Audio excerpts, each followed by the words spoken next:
After escaping her former pack, Rosie finds herself irresistibly connected to the powerful alpha of the Sangre Leikos pack, Arden.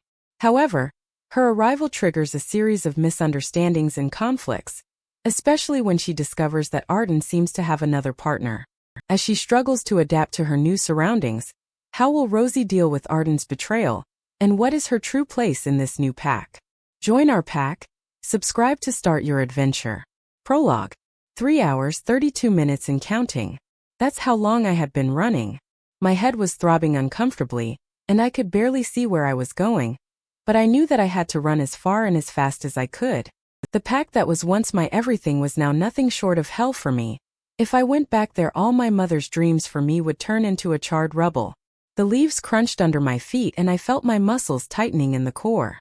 The pain at first was barely noticeable, but as the starting rush of setting away lowered, the feeling increased. I had felt a tug in my chest when I had crossed the boundary line. All the ties I had to my pack had snapped and twisted, letting me run from their threatening hands and freeing me from the pain and suffering inflicted by them. My wolf let out a pained whimper but pushed my legs harder to run away from my tormentors. I let the tears fall from my eyes as I could no longer hear the big bad wolves chasing me. My newly acquired wolf was tired, and though she did not want me to come in any harm's way, she could not run anymore. I slowed down slightly, smelling a few deer in the nearby area. My stomach was growling loudly for food. As I readied myself to attack the herd, a sound from my right made me pause. A big brown wolf stood in front of me, looking strong and experienced with ugly battle scars. It was way too huge for me to fight it to the ground, and I knew that my end would be near if not for some miracle. My wolf growled loudly, surprising me. Rogue. The word registered in my mind, and before I had a chance to react, it pounced on me, snarling and biting. Our wolves circled each other for a while, neither in a position to give up. Him for his pride and I for my survival. Sometime during the meaningless circling, the ugly, vicious-looking and immensely scarred wolf pounced once again, snapping its powerful jaws. I felt immense pain on my hind legs where I assumed that the rogue had torn out a chunk of my flesh. My wolf snapped at my attacker, but I was still tired and worn out, so my snapping had no strength. I felt my consciousness slipping away slowly, and the last thing I saw before I drifted off was the face of a grayish blue-eyed boy who calmly said, "Rogue. One homely. The journey from hell to heaven takes about 4 hours and a whole night passed out. Believe me when I say this." Though it had been 8 years since I had escaped, the memories that accompanied me along to the better side had not faded.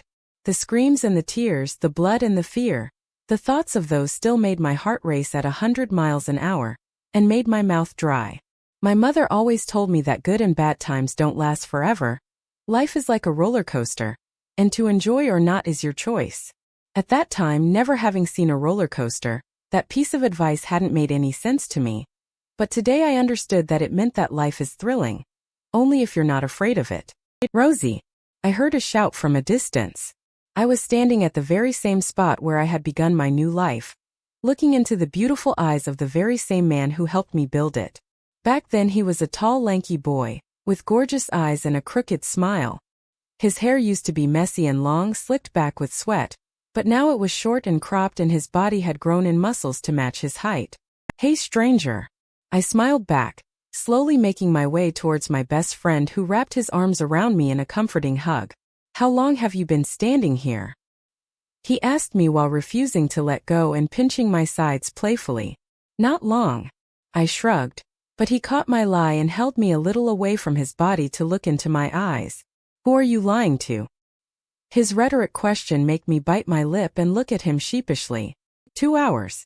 "Rosie. Sorry, this place just makes me nostalgic." I started walking towards the pack house, not looking back at him. "You have nothing to apologize for." He caught up to me and slung an arm around my shoulder. "I know." I smirked, starting to feel more like my usual self now that we were getting away from the border. "You on the other hand do. Why, may I ask?" He playfully entertained me. "Well, you mister haven't written to me in a long time." I retorted. "Write to you where? You don't even have a permanent address. I have asked you to come stay with us a million times, but no." "Oh, shut up, you know I love living the rogue life." I nudged him. "And plus, your pack is not worthy of a person as great as me. My pack is the best pack in the whole wide world." He frowned at me. How old are you again, Mr. Wolf? I teased him. We had reached the pack house and I saw the members giving me welcoming smiles. I knew that most of them secretly hoped that I was James' mate. There had been a couple of instances where people had told me the same too, but their hopes were shattered when they realized that it was not the case. 5 plus 20. He grinned. I made a kissy face at him. By the way, nice clothes. He looked down at my fluorescent pink-clad body courtesy of his annoying cousins Patricia and Julia Donovan. Need to murder those brats. I noted to myself. Speak of the devil. James nodded in the direction of the door where his two sisters waltzed into the room with bright smiles on their face. Rose, Patricia and Julia tackled me down and tried very hard to squeeze the life out of me. Girls off. We missed you, came their synchronized reply. I could easily push them off, but I enjoyed the love that they were showering on me via the very rowdy hug. Fa James, wanna help me out here? I asked him sweetly. He was leaning against the counter with a stunning smile on his face and raised his glass of water towards me in acknowledgement. No, popping the peas and everything. Okay then. I pushed the two of them off me but enveloped them in my own kind of hug after everyone was vertical. They looked at me with an expectant smile. Are the two of you mates yet? Patricia asked me with eager eyes. I told you this last time, if he was my mate I would know by now. I explained to the eager teenagers. Their faces fell for a moment but hope returned. Are you here to stay though? It was Julia's turn to question me this time. For a month. I nodded. I had injured myself a while back, and didn't rest long enough for it to heal as I had a fight with another rogue who was hot on my trail ever since. It had started with something as simple as me telling him to get a life because of his weird insistence of wanting to sleep with me. Apparently his pride took that as an insult, and as a result I was stuck with him chasing after me for a long time. But James didn't need to know that. His protectiveness over his so-called wild friend, that is me, was unbearable when it came to men. God forbid if someone from his pack tried to woo me, I would have their head handed to me on a silver platter. It was easy to see why his pack had assumed that I would end up being his mate. A month? That's long. What happened? James asked me with raised eyebrows. I missed you, Jamie. I mumbled in a baby voice, pretending to be upset. You didn't miss me too. When you're in Lafa you don't have time to miss insignificant people. He scoffed haughtily. Get yourself a man who calls you insignificant, girls. I slow clapped while and gave a pointed look to Patricia and Julia, who were quietly giggling away. For now I need sleep. Lots and lots of it, on a warm bed with soft sheets and maybe a box or two of good chocolate. I think you're looking for a hotel, Rose. James' eyes twinkled. Nah. I'm looking for a personal slave. Oh wait, look. I found one, you. I made my way towards the perpetually unoccupied guest room. And thus the Lafa is made into a slave. 2 mistakes, no. My decision is final. Nah. The 3 of you are going, and now that's an order. Patricia and Julia looked down, overpowered by their alpha's command, but I only smirked. Still not a part of your pack, Jamie. I sang. That's not fair. If we have to go, you do too.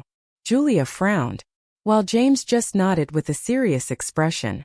Currently I, along with the girls, were being shooed out of the pack due to the arrival of some big shot alpha who James didn't trust. It would have been cute, but him sending us off would just mean that he didn't trust us to take care of ourselves or hold our tongue, which was insulting. Even if it was true that I had a tendency to blurt out random things. I had also overheard him talking to his beta about how he was worried that one of us could be mates to the so-called ruthless alpha, and that set a momentary fear in my heart too.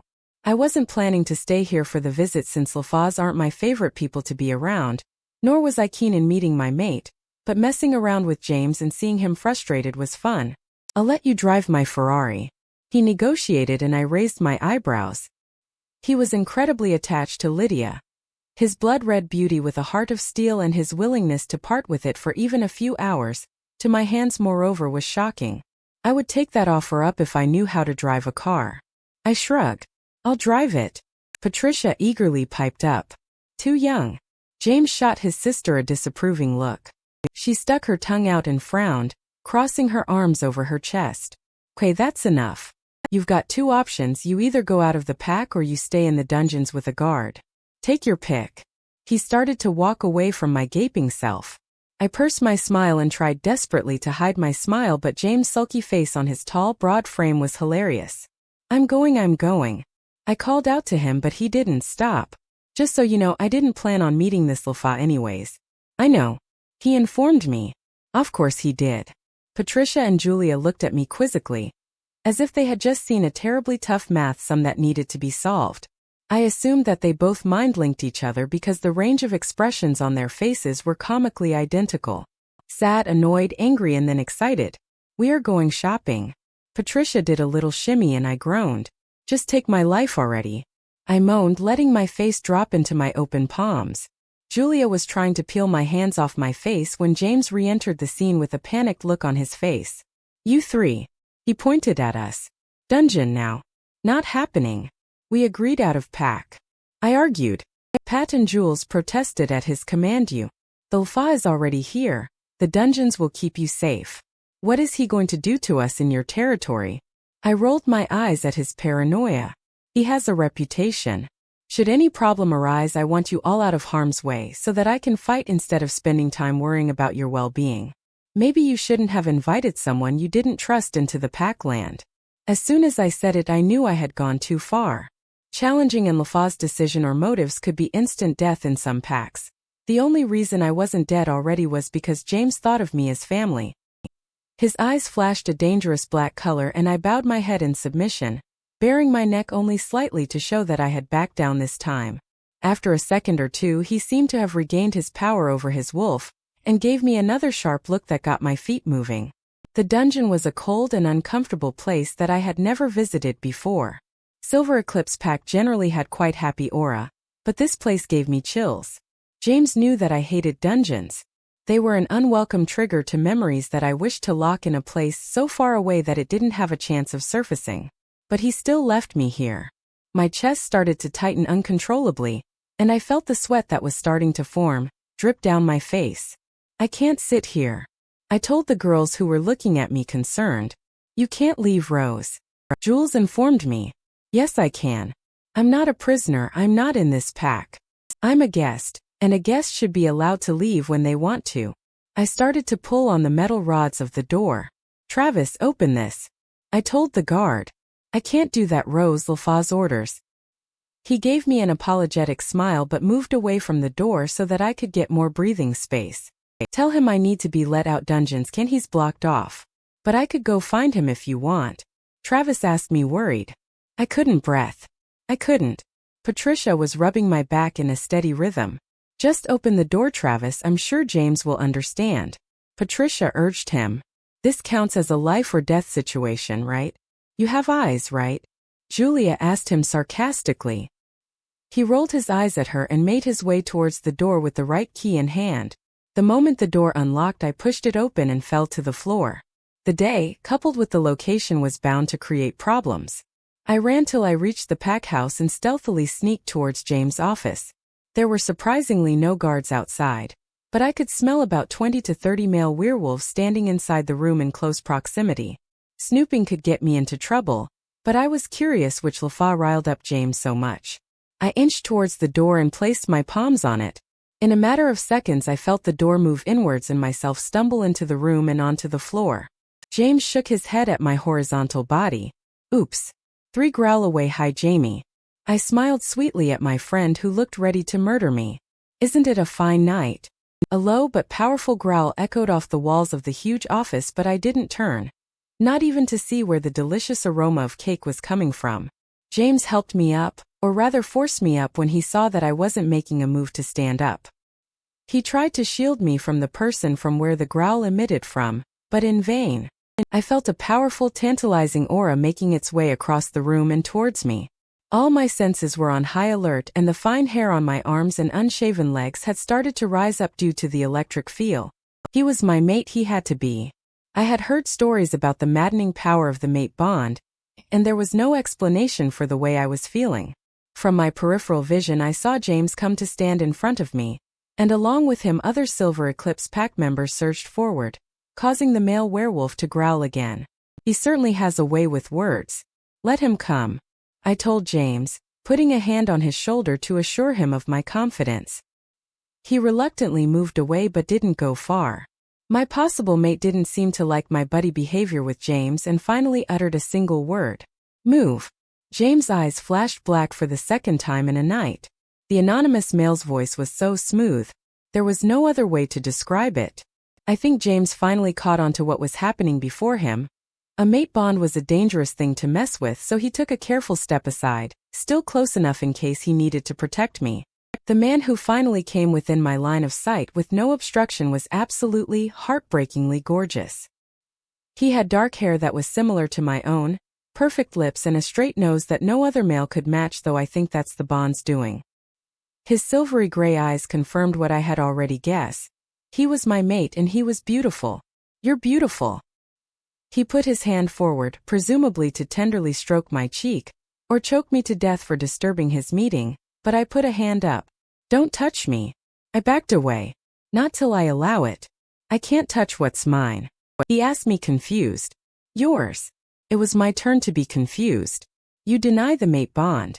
I wasn't great at reading emotions, but I could see that he was angry, and a little disappointed at my resistance. If he was looking for an obedient little mate, he was in for a rude awakening. I don't. But I'm not an inanimate object. I explained. That wasn't my implication. He tilted his head at me curiously, searching for something. But what? You're a rogue. I am. But yet you are living here. He could probably smell the pack land on me. A strong alpha could usually pick up pack scents well. Perhaps we can talk about this in private. I felt uncomfortable talking about our mate bond in front of the Silver Eclipse pack members and his guards.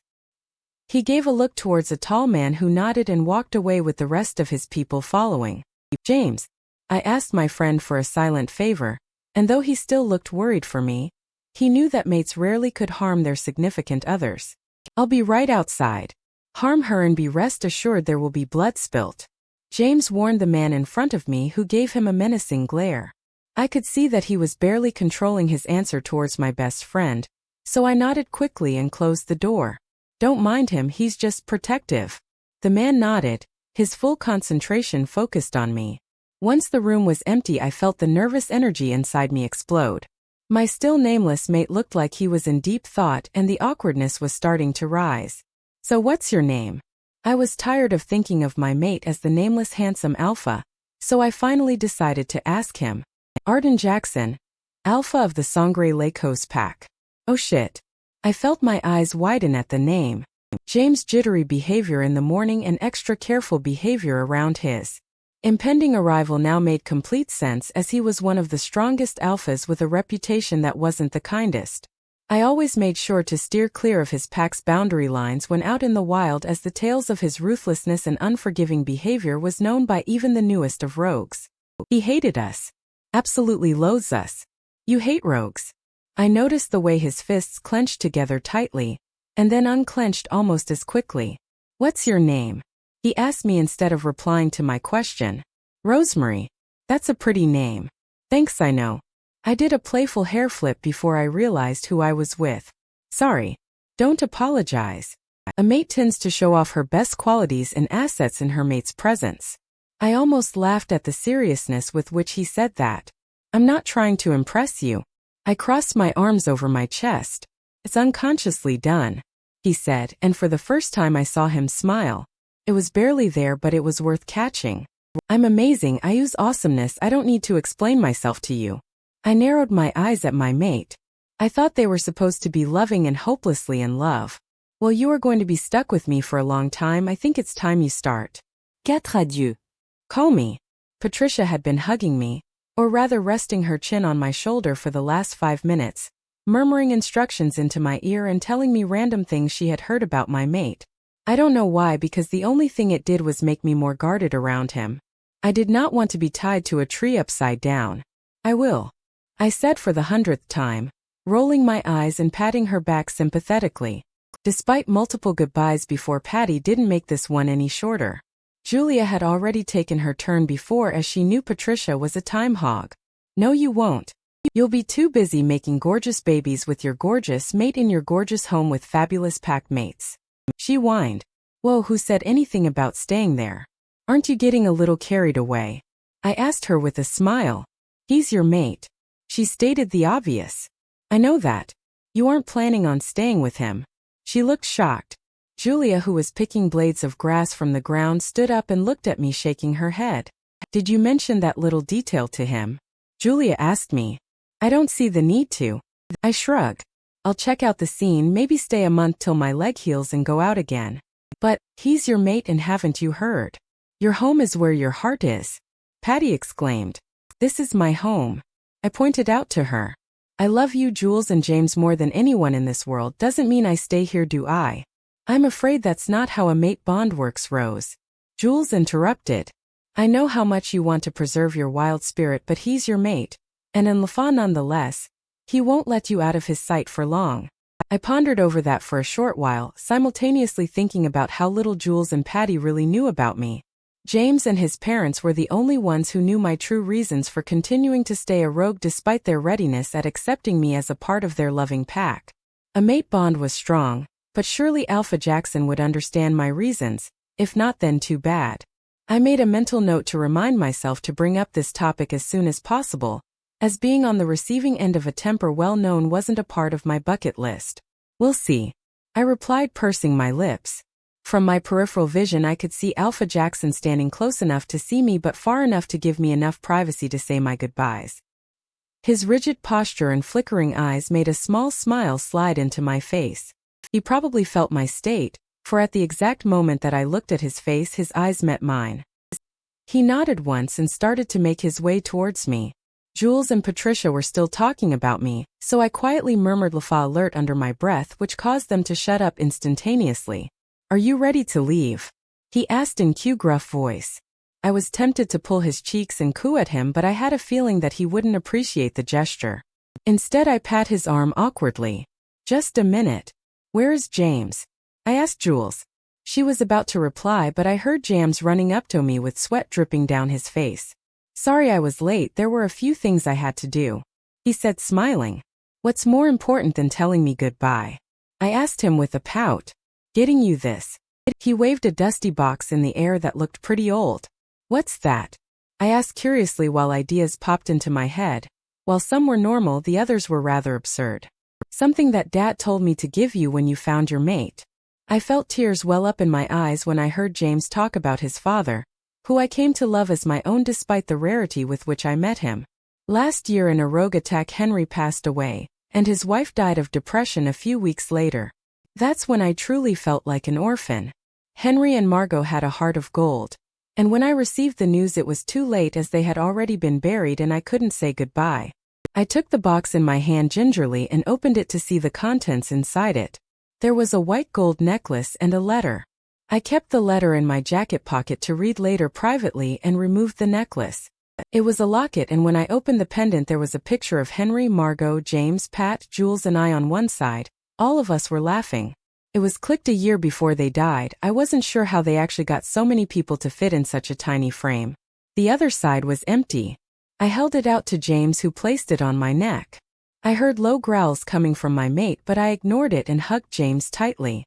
Arden came to my side and gave another, more forceful growl, and James reluctantly let go of me. Take care. I love all of you. I said one last time. I rolled my eyes at my own theatrics. It wasn't like it was the last time I was seeing them, but it sure felt like it. We love you too. Arden growled again.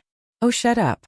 I told him, annoyed, and made my way towards the black Prado that was parked a little distance from where we were standing. I opened the back door and got in, waiting for Arden to get in, but I was surprised to see him holding open the door for someone who I was presuming was supposed to be me. Sorry. I sheepishly rubbed my neck. I don't think people do that anymore. First impressions matter, little rogue. He smirked and got into the car finally. The door closed and we started our journey towards his pack, a place I could finally strike off my list. 5 Sangre Leikos. The ride was long, and I was surviving on very little sleep despite the comfort provided to me by my best friend's pack. I tried to stay awake, but the rocking motion of the car combined with the silence from my mate allowed me to fall asleep easily. By the time I woke up, I was surrounded by humongous trees and little comfortable-looking houses that had a wood cabin charm to it. Being an avid explorer, and I was excited that I would have the opportunity to roam around this gorgeous setting that was kept far away from the prying eyes of everyone but the Sangre Leikos pack. I turned my head to my left to see my mate looking at me with a beautiful smile on his face. "Welcome to the Leikos territory, little rogue." I could hear the immense pride that he had for his pack in his voice. It was always warming to see an alpha who loved his people and territory, and I was glad that my mate was one of them. This proved about 50% of the rumors about this pack wrong. People said that the Lafa of the Sangre Leikos pack was cruel beyond limits, that he kept his pack members tied to the dungeons like dogs, and also that after a raid he tied his victims to the trees leading to his home, so that he could see the faces of all those who he murdered and enjoy while their corpses looked at him with dead eyes. All this might have sounded gory to untrained ears, but with what I had seen in a few packs I wouldn't have been surprised if it was true.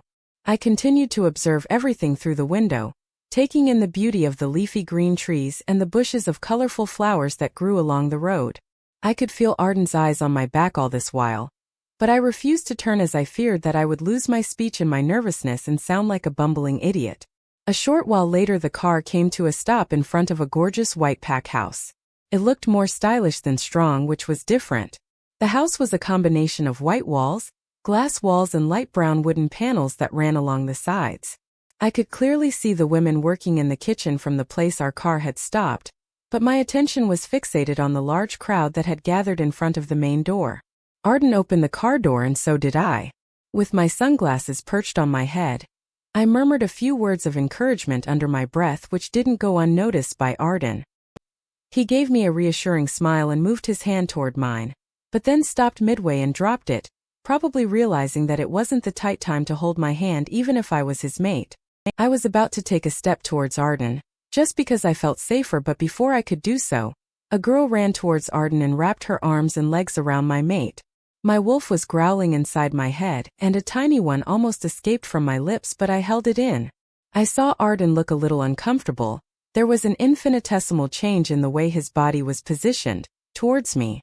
Growling meant caring, which is equal to a no-no. It was also possible that she was his best friend or his sister, though they didn't look similar. My eyes narrowed suspiciously on the gold ring around her finger. I would have been happy or at least satisfied with those possibilities had she not placed her filthy lips on his. His lack of response or disgust made my blood boil as I readied myself for an attack. A threatening growl escaped my lips and I saw the guards who knew I was the asshole's mate take a step away from me. Everyone's eyes shifted from their alpha and his lover to me, and some of them widened in realization. Faster than the speed of light, I caught the bitch's neck in my hand and I raised her delicate-looking body in the air. The power and energy coursing through my blood was a delight as it proved that my wolf and I had the same idea. It did strike me that if someone was to be blamed and hurt, it was that darling mate of mine, but my wolf worked actively to harm the girl who made the first move. Arden caught my hand tightly. "Leave her," he growled. My wolf was begging me to kill the disrespectful pup. I felt my eyes turn completely black. Arden's hand was digging into my back, and I was sure I had a few deep wounds that were going to be formed. Not deeper than the one in my little rogue heart. "Keep her down, Rosemary," he growled. "No, little rogue." I threw her body on the ground but made sure that I didn't use my full strength. I was angry, but I was also ashamed that I used my power on a girl who was so weak. Her resistance had been half-hearted and futile, which made my human mind tingle in curiosity. How had an alpha chosen someone so pitiful to be his partner? I turned around and ran full speed into the woods that were calling to me. I needed to cool off, and I was also not going to shed tears over a mate that I didn't really want but had followed back anyways. I had followed him back. It was my fault. I was the one who didn't want him. But my heart hurt so much I felt rejected. I turned around to see Arden cradling the girl gently, trying to wake her up. My heart clenched once more before I started to run. Idiot. Cruel. I'll kill him. No, I'll kill her. I'll chop his little dick off in his sleep. I could sense that someone was following me, even though I couldn't be sure who it was. Only a few scents from this pack were familiar to me, and I was sure that it wasn't Arden. He didn't even bother to follow me. A huge wolf tackled me, but I felt no sparks that came in a package with the mate bond. The wolf shifted back to his human form, that stood tall in all his naked glory. Shift back and don't even think of running. I had no doubts that I could easily outrun him, but he seemed all right. Plus I needed my bag of possessions that I had stupidly left in Arden's car, and I refused to go from this pack without it. I shifted back and leaned against the tree beside me, my legs crossed and eyes averted from his family jewels. I was naked and so was he. Not awkward at all. I recognized him as Arden's beta to his strong sweet scent. He was quite hot. He, like Arden, had dark lashes and black hair, but his eyes were a stunning hazel color. On one cheek he had a dimple that was very deep and his nose was perfectly straight. He had a slight scar next to his lip that made him look slightly rebellious. I tried to remember his name but I drew a blank. "What's your name?" I asked him curiously, looking him straight in the eye. He was visibly struggling to not check me out. Nudity wasn't the problem, but the fact that I was not his but his Lafaz mate would surely be making the wolf inside him agitated. "You don't know your mate's beta's name?" he asked me, amused. "He is not my mate," I said hurriedly. But then after a second of thinking I didn't continue further. Instead I frowned like a petulant child that didn't get her bidding done.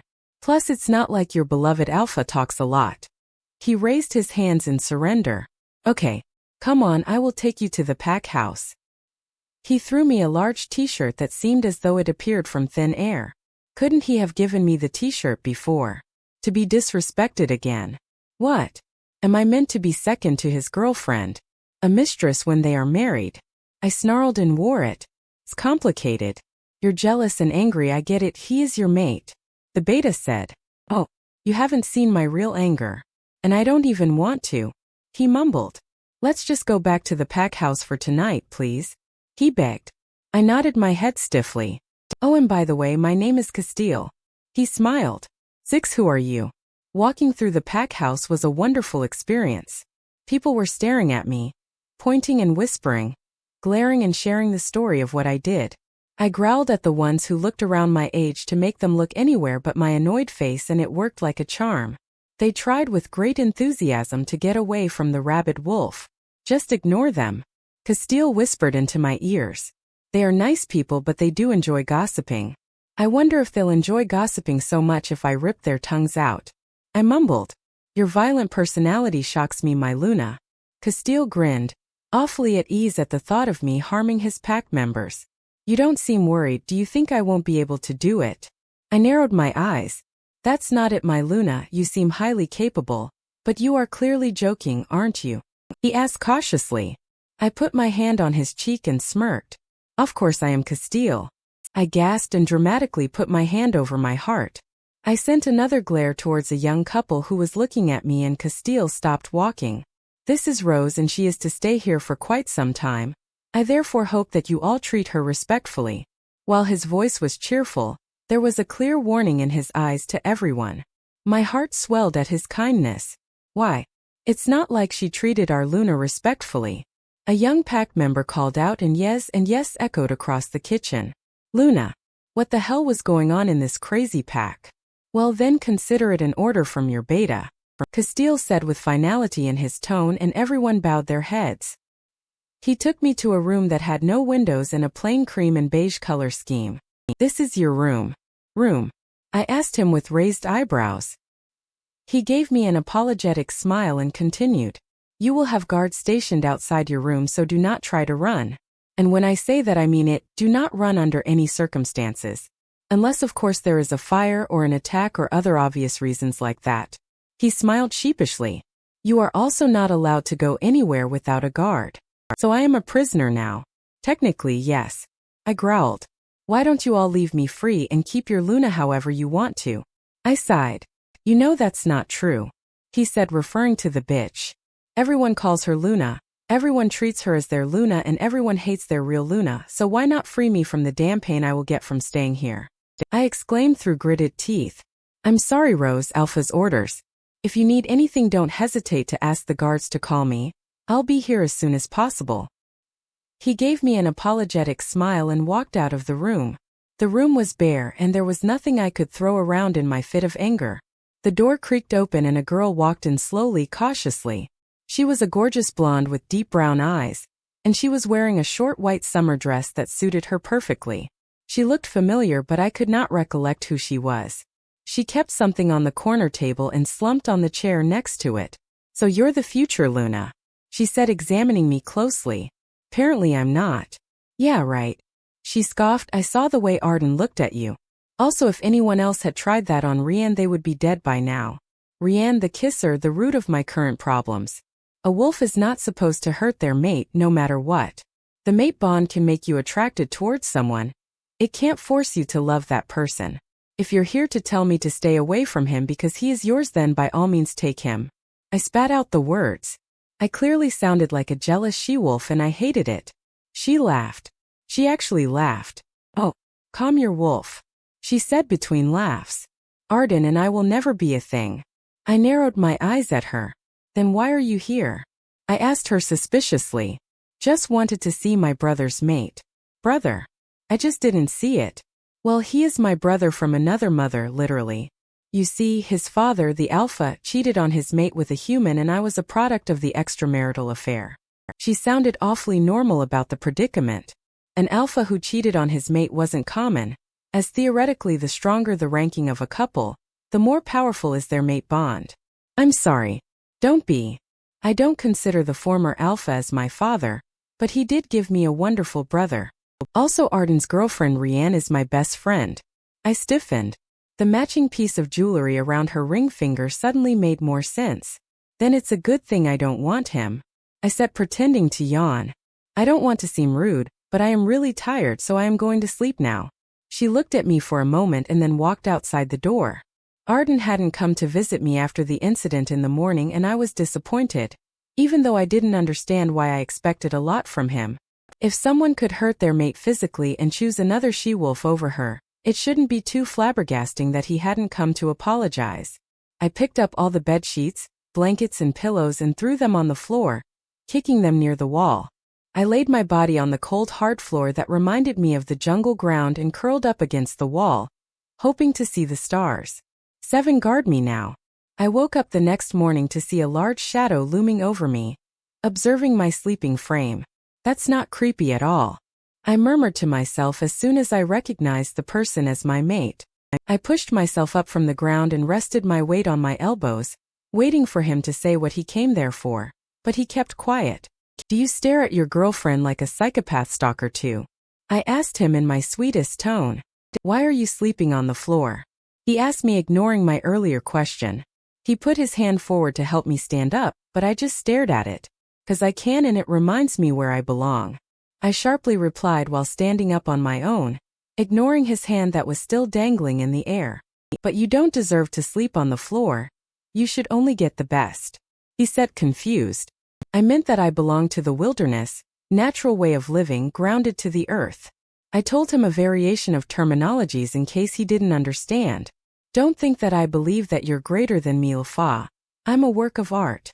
You are beyond beautiful. The fluttering of my heart was only a natural reaction. I couldn't control that. And this is your home. I looked around the bare room without any windows and then looked back at Arden. No thanks. He sighed but said nothing. I need to talk to you. So talk. But let me tell you this, you're a day too late. I sent him my coldest glare. You lost all your chances of me accepting you when you went to her. I snarled. You almost killed her, he said, exasperated. She kissed you. I simply stated. You care for me, he softly whispered. My wolf cares for you, not I. You hurt me both mentally and physically, and unlike some girls I have self-respect. Little. Back to little rogue now. Don't call me anything apart from Rose. She means a lot to me. My wolf is also protective over her. She is like my sis. What? I interrupted him. Sister. I never knew you were into incest. I faked a shocked expression. She was one of the only ones there for me when my parents were killed. We grew close to her. My wolf loves her like a friend or a sister, but she liked me. I couldn't hurt her and therefore started dating her. We agreed to break up and stay friends if we found our mates. I just forgot to tell her that I found you. I know what I did was wrong, because all wolves do find their mates mostly, but the fear of not finding you removed that ounce of hesitation that I had. You are my mate, little rogue. I could detect a hint of dishonesty in his monologue. There was something in that story that he wasn't telling me. Trust, loyalty, honesty, these are a couple of things that are important to me, Arden. If you can't give me all of this, I can't give you anything either. I informed him. I don't believe you're a bad guy, no anymore, but I don't believe that you can be a good mate either. I want to leave, please let me go.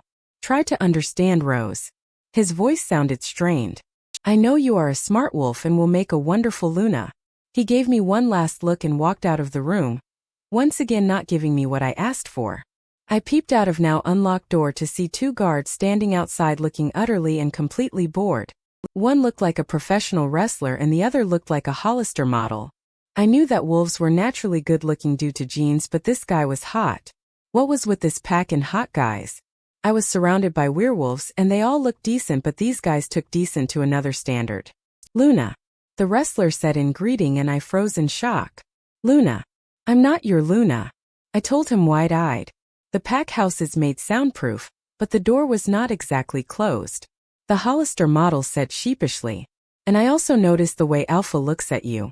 Wrestler said. The way a mate is supposed to. The other one said. I muttered a yeah right and then turned towards them. What's your name? I asked Wrestler.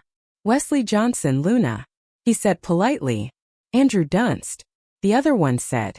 My name is Rose Conrad. I told the 2 men outside my room. I suddenly felt like going outside and my eyes lit up at the thought of a really nice long run. Can we go outside? I asked them excited. Sure, Luna. Wesley replied. Hey guys. The both of them turned to me. Please do not call me Luna, it's not something that I like. I told them and they shrugged. Sure. I got a simultaneous reply. I pulled my long hair into a tight bun on the top of my head, but the knots in my hair made it tough to make it have a smooth look. So the extra tendrils that were misbehaving were hidden under the rest. The 3 of us walked through the pack house and I noticed that there were only a few people around. Where is everybody? I asked. The younger members have gone to school whereas the older ones are training. It is still only 8, they will be back in another hour. Drew informed me. Don't you 2 have to go? I asked them. Our job is a full day one, so we are excused from training. Wes smiled at me. I'm sure that you would rather be there than here. I smiled at Wesley and Andrew. Not really.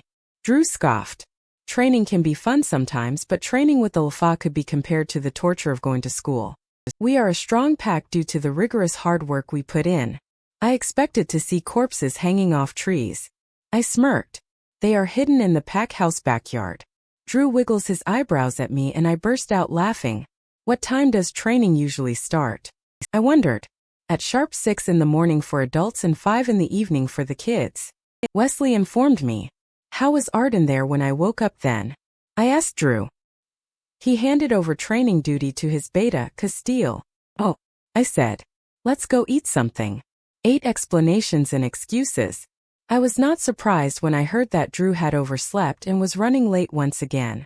It had been a long and stretched week since I had first stepped foot in the Leikos pack. My days had acquired a monotonous routine. Arden would visit me in the morning and I would tell him to go away. Then Drew, Wes and I would go for a run in the woods, after which Wes would disappear for an hour or 2, during which Drew and I would play really lame games invented by him and talk about our sad lives. Castile too would turn up unexpectedly in his free time, which made me feel happy since he took the time away from his beta duties to entertain me, even though he didn't have to. The schedule was constant and I started to plan my escape from this pack. The only problem were Drew, Wes and Castile.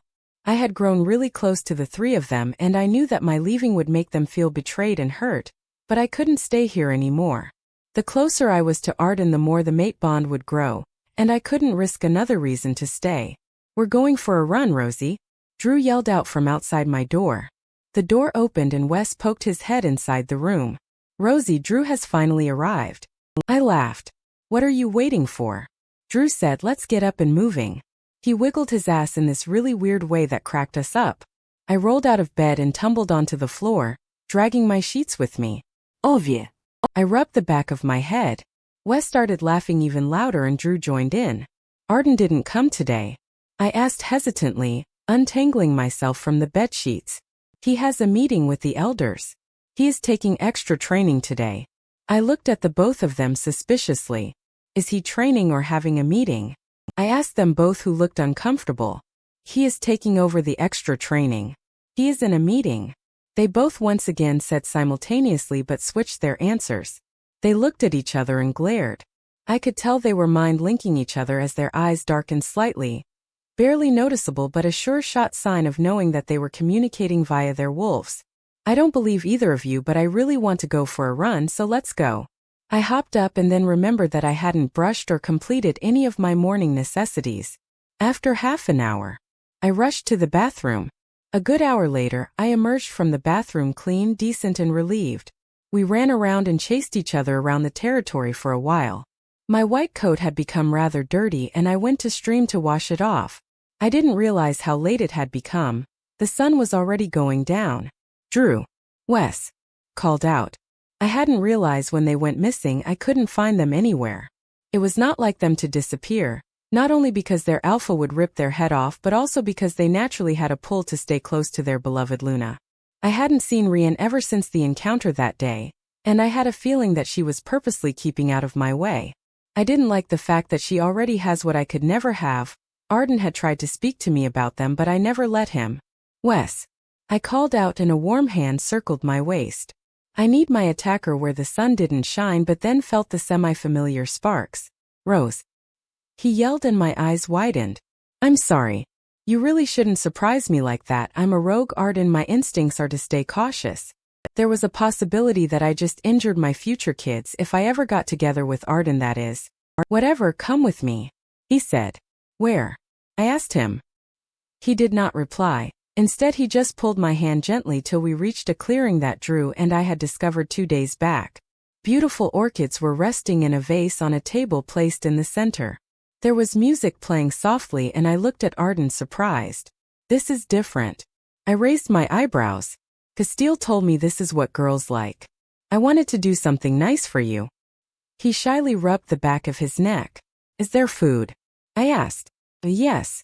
He showed me a McDonald's bag and while it wasn't my favorite I was hungry. I'll give you 10 minutes. I took the food from him and picked out the packet of golden friends to be the first item to be ravished. Have you lived in human settlements? He asked her with a thoughtful expression on his face. Few times. I prefer to stay in the woods, where I have my strength and the ability to show it. I sat down on the log beside him. The lights that had been put up did look incredibly beautiful, and have the atmosphere a romantic feel that I wasn't sure was suitable at the moment. Have you ever come across partners of the same gender? Edit 14/06/2021 warning. Slight tones of LGBTQ-related ignorance. The reason for the original inclusion of this part was to set up the romance between Rian and her best friend who is Arden's sister. I wanted to make Arden a beard for Rian, since homosexual relationships weren't common in the werewolf world and I hence wanted to leave little hints here or there. Note the matching rings the two women wear. Rose grew up pretty isolated from the world and most of what she knows is from what her mother taught her. Hence when Arden brought it up, possibly to explain his relationship with Rian, Rose has an ignorant reply. As the story went on I kind of forgot about it. I was 13. Plot holes were my toxic best friend, so when I remembered I just added it to the author's note at the end cause I was kinda over this book by that point. I sincerely apologize to those who felt offended. I'm a part of the LGBTQ community, as well, so I do see how without context this could feel homophobic. I have heard of it but no. Can't say I understand it either. How would they be able to have their own offspring? I told him. My mother had told me. Those two werewolves who would give birth to a strong, capable cub were paired together so that the existence of our species could continue. The more the love between the parents, the stronger the child would be. Such was the will of the moon goddess. I personally have questioned her teachings before multiple times, finding the purity and power of love questionable at times. I looked up from my hands to see Arden nodding in deep thought, but it seemed to be more than a random thought that popped into his mind. Humans are a large population. They can answer their heart's call and love who they want to without worrying about dwindling population. And wers are lesser in number, so it's theorized that the mate pairing is for populating. But then why did pairing still occur in ancient times where population was almost equal to humans? He asked. Would be nice, would it? To not have your partner pre-decided. I cringed as soon as the words escaped my lips, for I was talking to my mate. He looked slightly hurt and I had the urge to get on my knees and apologize till he forgave me. It is true when they say that seeing a tough man sad is hard. It's good for me. Finding love isn't easy for an alpha. But you found love with Rian. I pointed out. It's someone else I care for. But she doesn't particularly enjoy my company. He sat up straight, with his shoulders back and eyes still deep in thought. He was a handsome man, there was no doubt. Why didn't you do something? Why didn't you follow me? I stood up, pacing in front of him to calm the wolf that was raging inside me. For her there was nothing worse than betrayal, so she wasn't going to let Arden touch her till he didn't grovel or give a good reason. Rianne is a weak wolf, you almost killed her, Rose. She's still a pack member. And mate bond or not, I would have had to punish you. Plus Braylon loves her. What sort of big brother would I be if I couldn't protect her best friend? Believe me, she's like a little sis. He stopped mid-sentence. Little sister. I finished. I know it will take you time to open up, but all I'm asking for is a chance, one. I pursed my lips, having made up my mind. Don't let the story end. Subscribe to continue our wolf pack legend.